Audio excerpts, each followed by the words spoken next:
Meus irmãos, para a nossa exposição, a nossa edificação, convido a igreja para que abra a palavra de Deus no livro de Levítico, capítulo de número 12. Enquanto os irmãos abrem, eu quero externar a grande alegria de poder ser portador da palavra nessa manhã, compartilhar dessa grande dádiva. E trago também, meus irmãos, um fraterno abraço da filha de vocês. A Igreja Presbiteriana de Tucuruvi é fruto de um esforço da Igreja Presbiteriana Ebenezer, há mais de 60 anos atrás, e é importante trazer notícias da filha, de que a igreja, pela misericórdia de Deus, anda muito bem, e por isso que está aqui também é uma oportunidade de agradecer o trabalho desses irmãos que lá atrás pensaram no bairro de Tucuruvi, e pelo esforço dessa igreja, pôde plantar essa igreja nessa região. Portanto, para nós também é motivo de muita alegria estar na igreja mãe e externar a nossa profunda gratidão pela graça do Senhor e pela mediação dessa querida igreja. Nós vamos expor então, meus irmãos, esse texto que se encontra em Levítico, capítulo de número 12, que diz assim, a santa e inerrante palavra do nosso Deus. Disse mais o Senhor a Moisés: fala aos filhos de Israel: se uma mulher conceber e tiver um menino, será imunda 7 dias, como nos dias da sua menstruação será imunda. E no 8º dia se circuncidará ao menino a carne do seu prepúcio. Depois ficará ela 33 dias a purificar-se do seu sangue, nenhuma coisa santa tocará, nem entrará no santuário, até que se cumpram os dias da sua purificação. Mas se tiver uma menina, será imunda 2 semanas, como na sua menstruação. Depois ficará 66 dias a purificar-se do seu sangue. E cumpridos os dias da sua purificação por filho ou filha, trará ao sacerdote um cordeiro de 1 ano, por holocausto, e um pombinho ou uma rola por oferta pelo pecado, à porta da tenda da congregação. O sacerdote o oferecerá perante o Senhor, e pela mulher fará expiação, e ela será purificada do fluxo do seu sangue. Esta é a lei da que der à luz menino ou menina. Mas se as suas posses não lhe permitirem trazer um cordeiro, tomará, então, 2 rolas ou 2 pombinhos, um para o holocausto e o outro para a oferta pelo pecado. Assim, o sacerdote fará expiação pela mulher e será limpa. Vamos orar mais uma vez. Pai, nós suplicamos o Teu favor sobre a Tua igreja, para que recebamos claramente a Tua palavra, para que a Tua voz, ó Deus, seja claramente percebida e escutada, de modo que ela transforme os nossos corações à medida daquilo que o Senhor preparou por meio dessa palavra, aquilo que o Senhor preparou para a nossa redenção, para a nossa edificação, para a nossa instrução. Nós pedimos e rogamos estas coisas no poder do Teu Espírito, no nome de Jesus. Amém. Meus irmãos, quando nós lemos um capítulo como o 12 de Levítico, ou outras leis que tratam de coisas tão delicadas, aqui no caso falando sobre o parto, sobre as impurezas após o parto, na perspectiva da antiga aliança, nós fazemos perguntas como: por que um texto como esse está na Bíblia? Ou muitas vezes nós perguntamos qual é a aplicação de um texto como esse em nossos dias. Embora nós creiamos que toda Escritura é inspirada por Deus, útil para o ensino, é útil para a nossa correção, é realmente fundamental que os seguidores de Cristo entendam o que acontecia nos ritos e nas cerimônias da antiga aliança, para que nós entendamos quais são os princípios que continuam perdurando na nova aliança. E no texto de hoje, meus irmãos, nós aprenderemos sobre isso. Nós aprenderemos que Deus governa cada aspecto da nossa vida, desde o nascimento. E Ele nos oferece o perdão e a expiação pelos nossos pecados, para que nós experimentemos um relacionamento de aliança com Ele. E é sobre isso que nós vamos aprender nessa manhã. Como Deus governa a nossa vida desde o nascimento para sermos santos.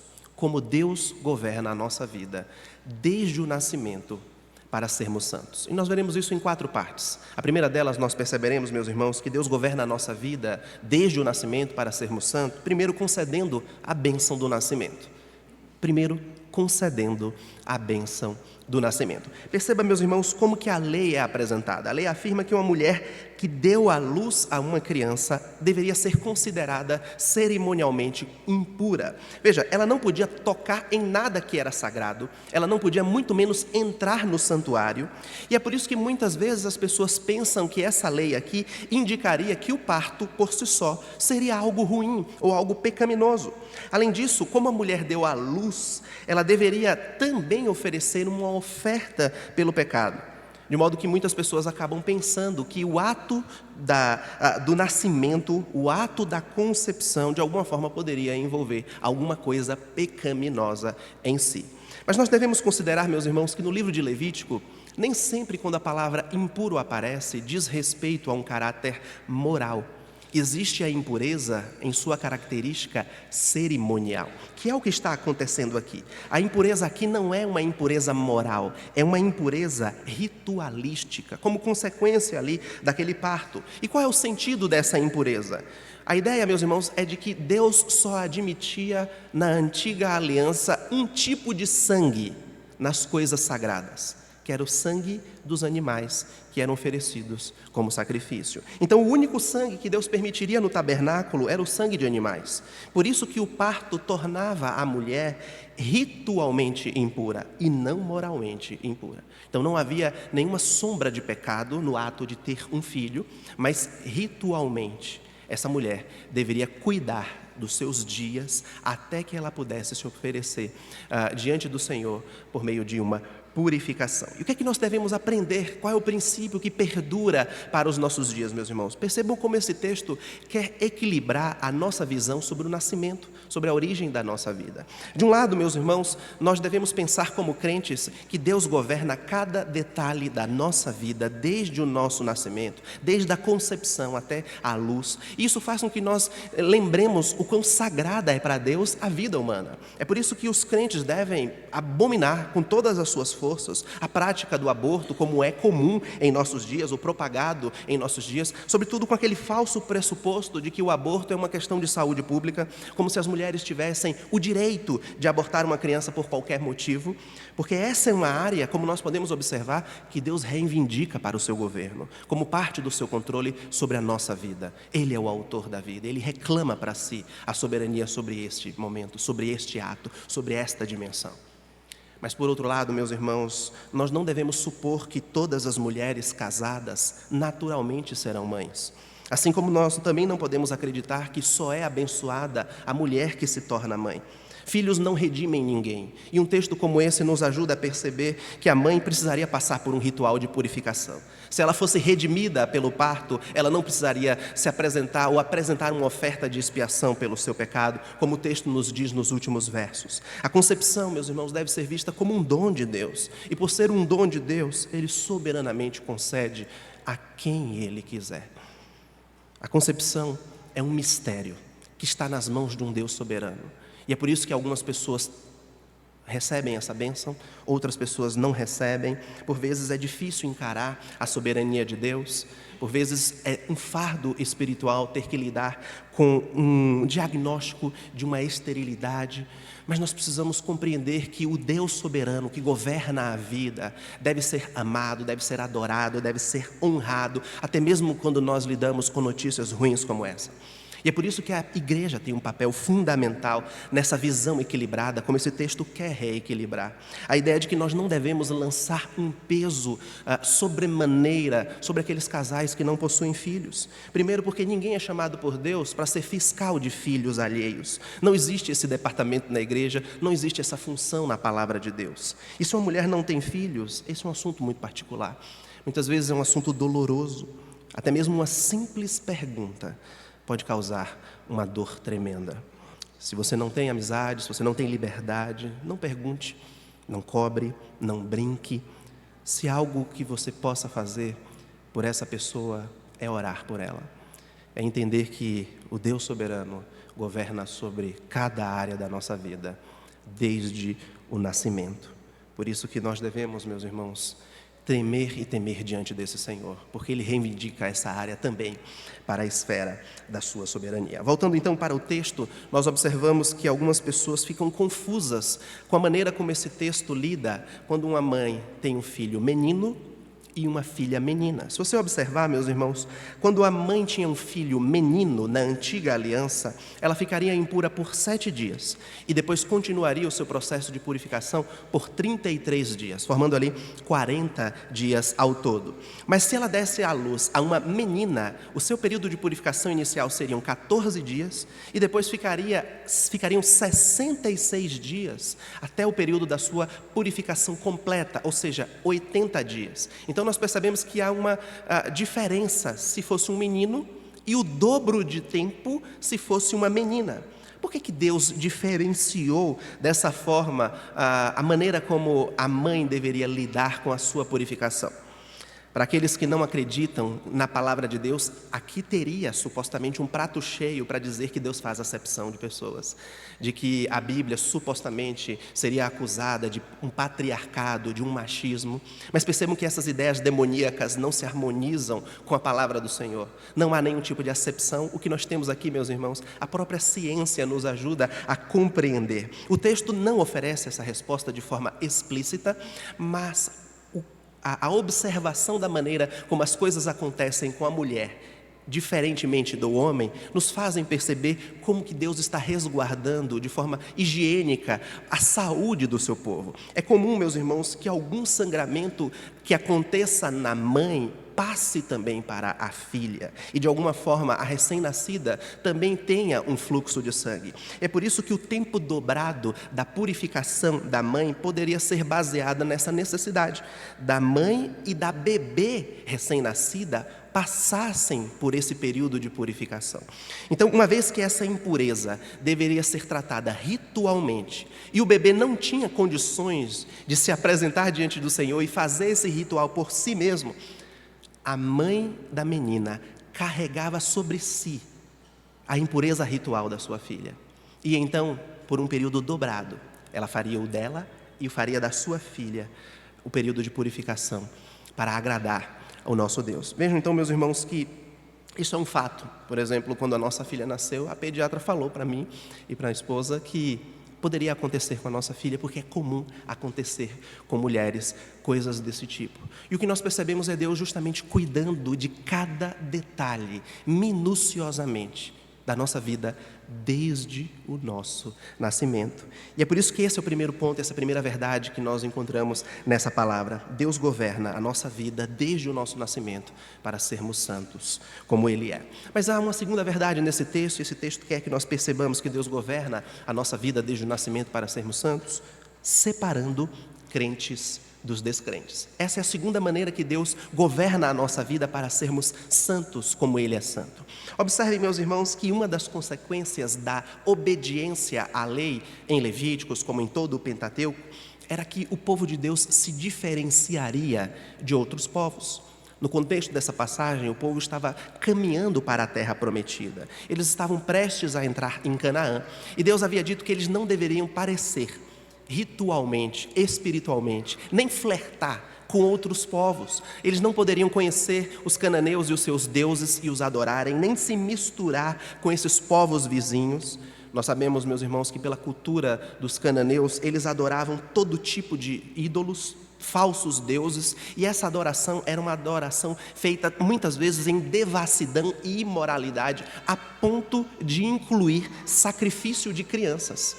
Crianças eram sacrificadas pelos cananeus. E Deus não queria que o seu povo tivesse essa proximidade com esses idólatras e que trouxessem esses hábitos terríveis para a adoração de Israel. Por isso que Deus separou o seu povo dos cananeus e dos povos vizinhos. E como que Deus faz essa separação? Aqui nesse texto e no contexto de Levítico, nós temos várias formas de separação.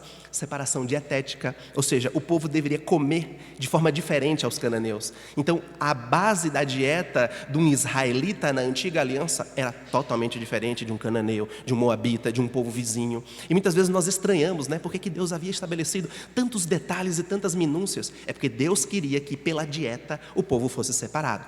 Mas olhando para o nosso texto, meus irmãos, eu quero resgatar um aspecto pelo qual o povo deveria ser separado dos outros povos. E é o princípio que continua em nossos dias.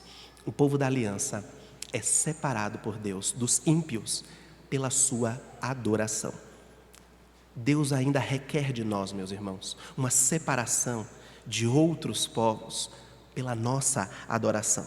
Se nós observarmos na própria Escritura, o primeiro livro dos Reis, capítulo 18, naquele embate de Elias com os profetas de Baal, esses textos nos mostram que eles adoravam também com derramamento de sangue humano. Eles se dilaceravam e acreditavam que deveriam, nos seus rituais, derramar os seus próprios sangues. Então, o povo de Deus, que seria vizinho também dos moabitas, que também derramavam sangue humano, bem como dos cananeus, de alguma forma deveriam adorar de uma maneira completamente diferente. E é por isso que Deus determinou que a adoração do seu povo seria nos seus termos.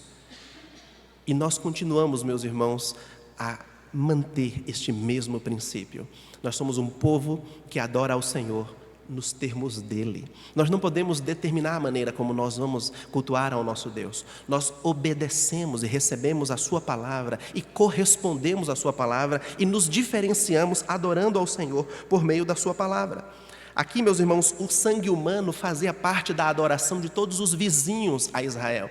Então Deus determinou que na antiga aliança só existiria sangue de animais. Por isso que a adoração separava o povo de Deus de outros povos. E é por isso que a adoração continua separando-nos de outras pessoas que não temem a Deus. A religião falsa, meus irmãos, ainda existe.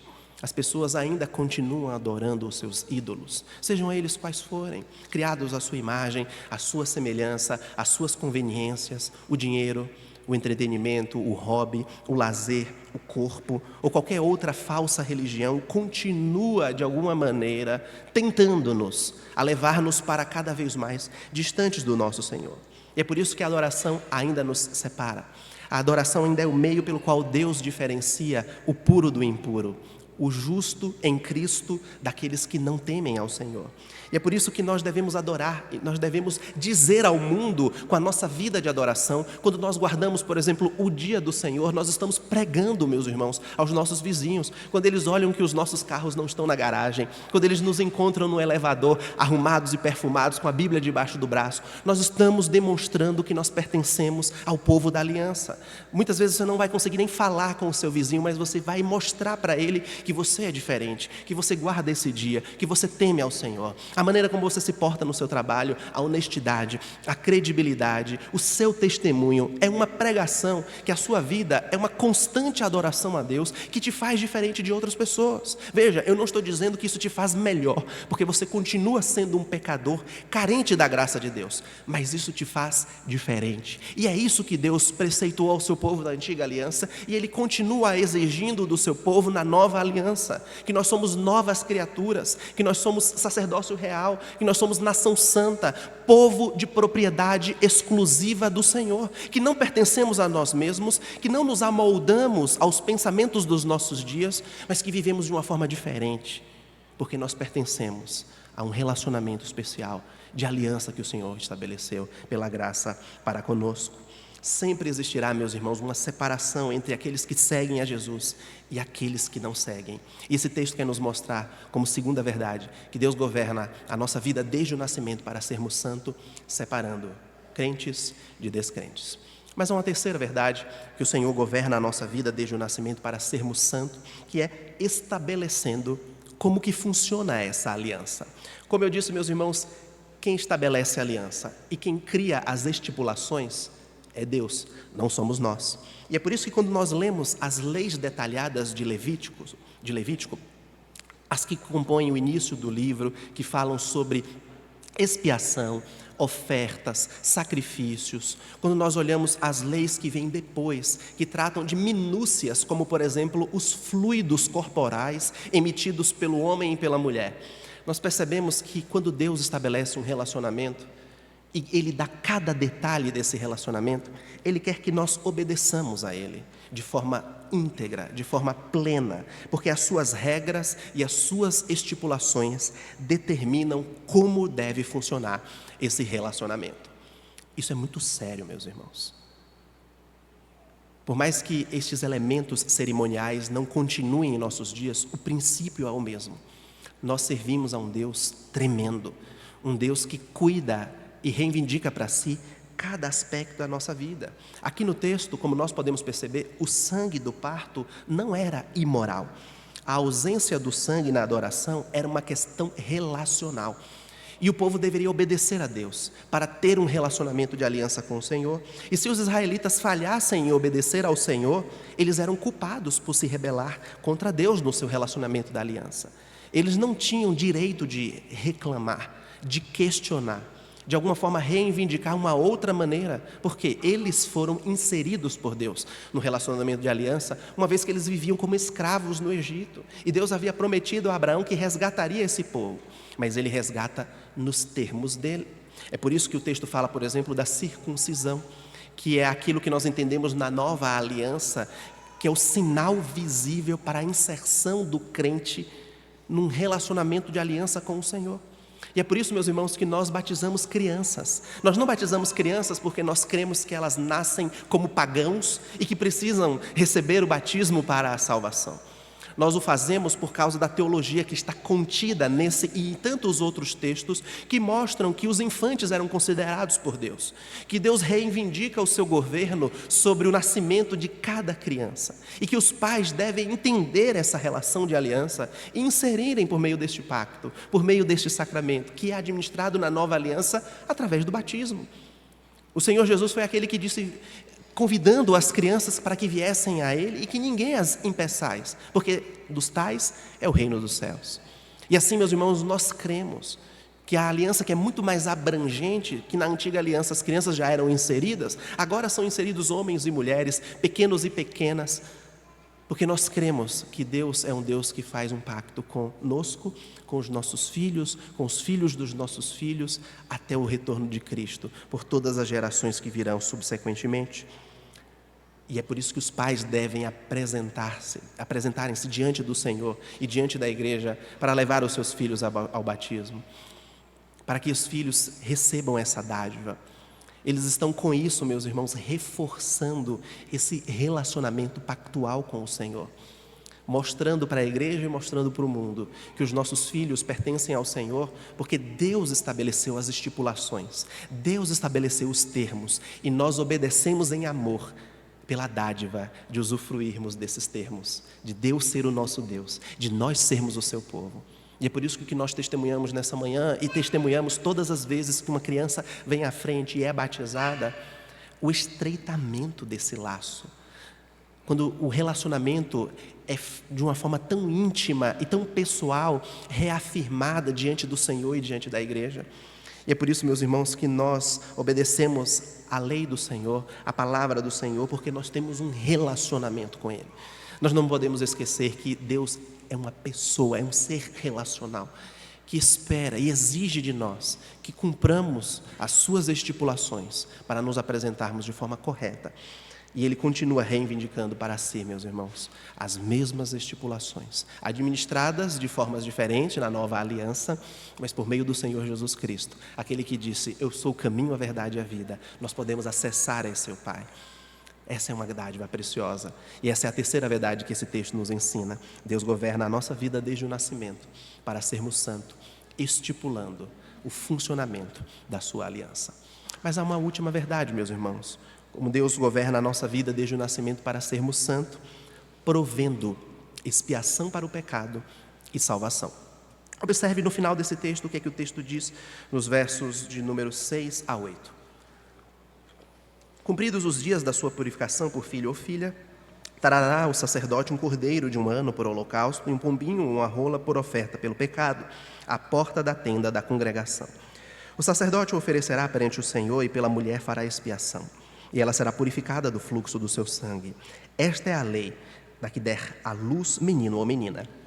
Mas, se as suas posses não lhe permitirem trazer um cordeiro, tomará então 2 rolas ou 2 pombinhos, um para o holocausto e o outro para a oferta pelo pecado.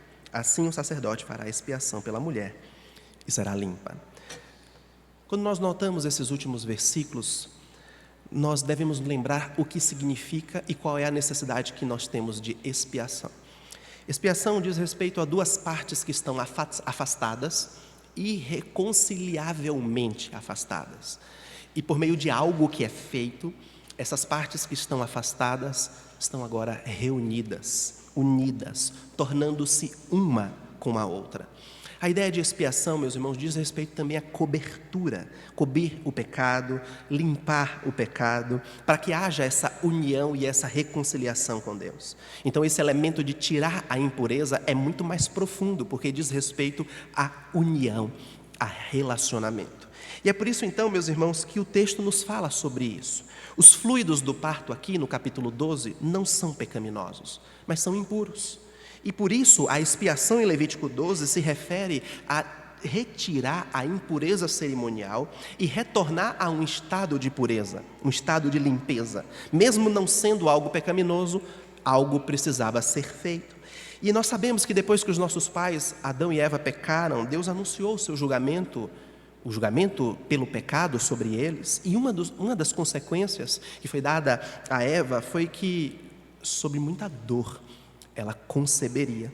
E a dor do parto, meus irmãos, bem como todo o derramar de sangue que é feito, nos lembra da presença do pecado na raça humana. Nos lembra que os nossos pais originais pecaram e ofenderam a santidade do nosso Deus. E apesar de todo o nosso encanto, quando nós olhamos para os bebês e vemos aquela beleza, aquela singeleza, nós sabemos que eles são pecadores miseráveis, que são por natureza filhos da ira, como Davi escreve no Salmo 51, que nasceram em iniquidade, estão sob essa maldição do pecado.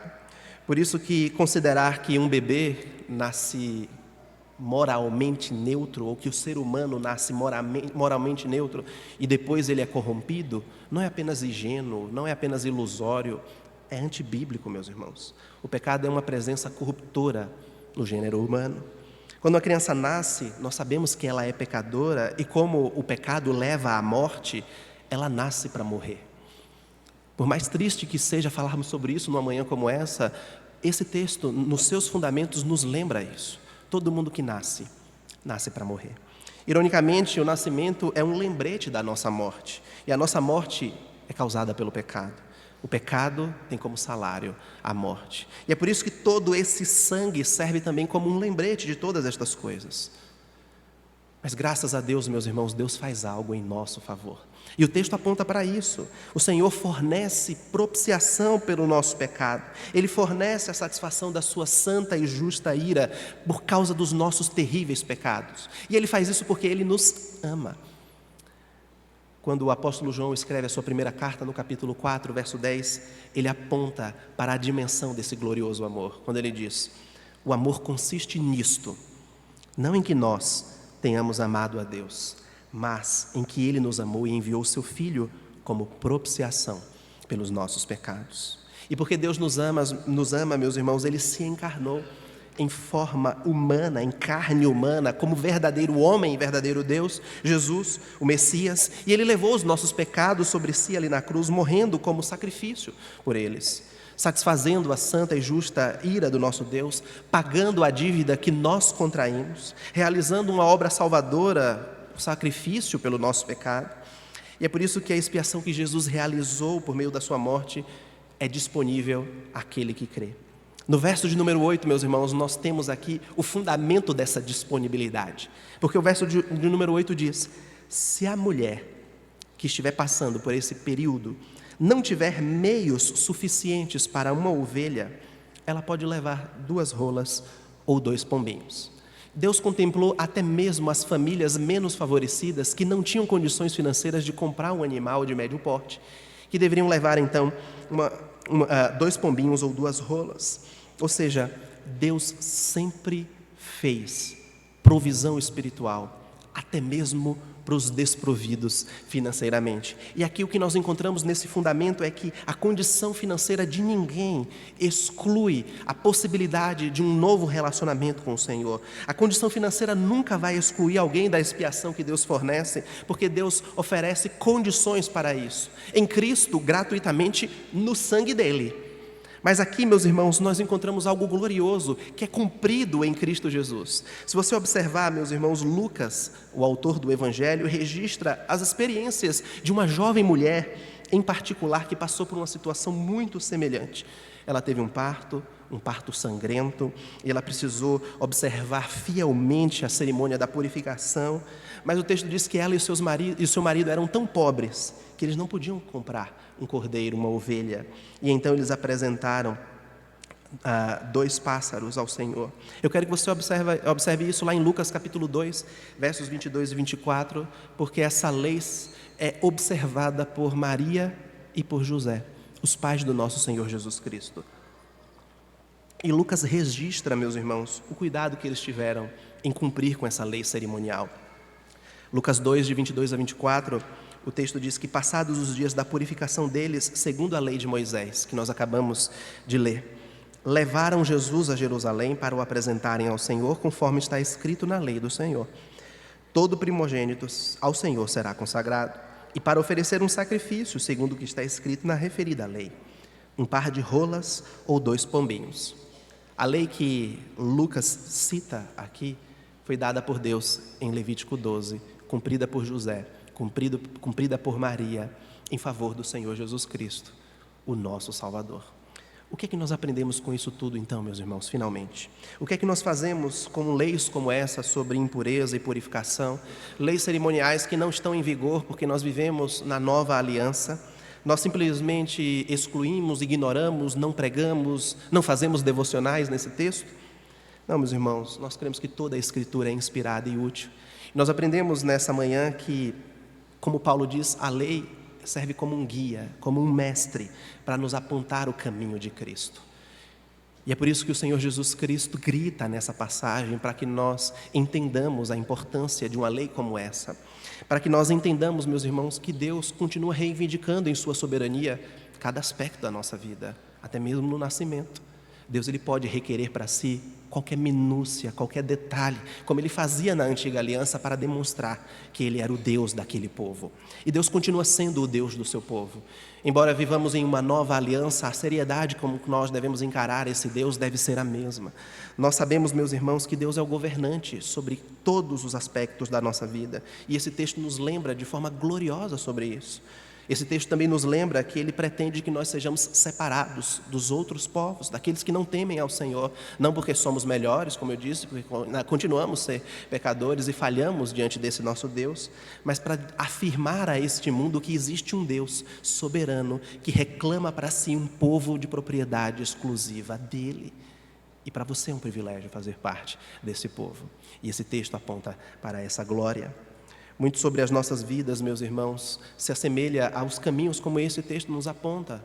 Relembrarmos sobre a vida, relembrarmos sobre a morte. Vez por outra experimentamos realidades que foram apontadas aqui, mesmo que metaforicamente. Somos relembrados das nossas impurezas, somos relembrados das nossas mazelas, somos relembrados que nós somos filhos de Adão e Eva, somos relembrados que nós somos pecadores.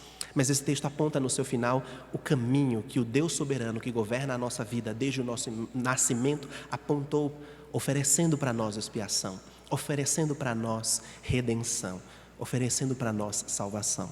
E o Evangelho deve ser pregado ainda em nossos dias, meus irmãos, sobre essa mesma verdade, de que aquele que crê no Senhor Jesus Cristo como seu único e suficiente Salvador pessoal, recebe gratuitamente no Senhor essa dádiva de receber perdão pelo seu pecado, de receber purificação, não cerimonial, mas completa de todo o seu ser, para ele poder se apresentar de forma correta, de forma esperada pelo Senhor, para o dia do encontro com o Redentor. Deus fornece o caminho para que o nosso pecado, para que a nossa mortalidade sejam removidos. E nós, como Igreja de Cristo, devemos glorificá-lo por isso. Ele resolveu um problema que nós criamos, para a sua própria glória e para o nosso deleite. Esse caminho é Jesus, o único capaz de nos reconciliar com Deus, porque somente Ele é verdadeiramente a propiciação pelos nossos pecados. Vamos orar. Pai, nós te damos graças por Cristo, a despeito dos lembretes de que ainda somos pecadores, de que estamos envoltos neste mundo quebrado pelo pecado, muitos lembretes, ó Deus, das consequências dos nossos pecados, como a morte.